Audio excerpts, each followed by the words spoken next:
During the British Raj, water in the gutter of London was considered more safe than milk produced in India. And then came a Masiha, Dr. Verghese Kurien, and India became the largest producer of milk in the world since 1998. Tribute to the fact that it was opposed by government. You see, when everybody opposes you, you either survive or you die. If you survive, you become strong. Nobody becomes strong unless he battles. And AMUL, if you want to kill a cooperative, give it grants, loan, give it everything. It will become so dependent on the handouts that it will die when the handouts are withdrawn. If you go to a village, as you have this evening in Kera district, you will find farmers standing in line delivering their milk.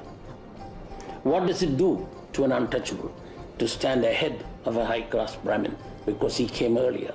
What does it do to a high-caste Brahmin to stand behind an untouchable because he came after him? And what does it do to their thinking to have to do this twice a day, every day of the year? Earlier, the middlemen used to buy a milk and not pay a fair price. Now that we have formed our own women's cooperative, we have benefited a great deal. All the milk is collected here and regular payments are made every 10 days. Earlier, men would keep all the money for themselves. Now, women get the money and are very economically independent.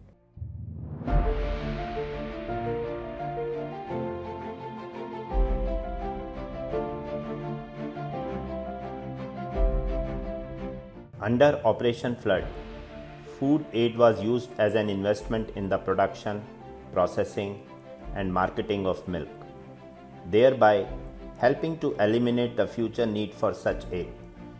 Dr. Kurien laid the foundation of this Operation Flood program on 3 principles. Milk production without market linkage has no meaning.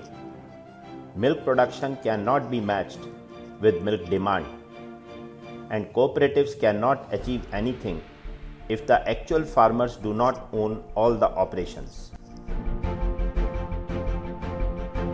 In creating the means by which farmers could get remunerative, stable incomes, even while professionals manage their interactions with the modern market economy, Dr. Kurien created a uniquely Indian model that has brought millions out of poverty. He was, as you've heard, a man of strong convictions, of determination and of great integrity, and I would say that he truly is a giant of post-independence India. I visited their Bangalore plant along with him. The floor was immaculately clean and glittering. I asked him how that was so. His answer was elbow grease. He meant that everyone in the factory was cleaning the floor along with the other things and other responsibilities that they do. There was no cooperative movement in India. But today there are 1.50 million cooperatives. Memory that I have of him is from the AMUL ads. I think they were the most brilliant, the brightest and the greatest ads. They brought so much of humor in one's life. You need many clones of Dr. Kurien today. We need them in the field of vegetable, we need them in the field of fruits, and we need to ensure that India becomes self-sufficient. He's left behind a glorious institution which is thriving and flourishing, and that's the legacy of Dr. Our commitment is to more than the bottom line, or rather, our bottom line is our people. Value for us is not dividends paid to stockholders in Zurich, London, or New York. Value is the quality of life of lakhs of farm families. It is those farm families who have created the first miracle of Indian dairying, transforming a stagnant industry into one that stands poised to take on the world. It is those same farm families who will create the second miracle, India as the world's leading dairying nation.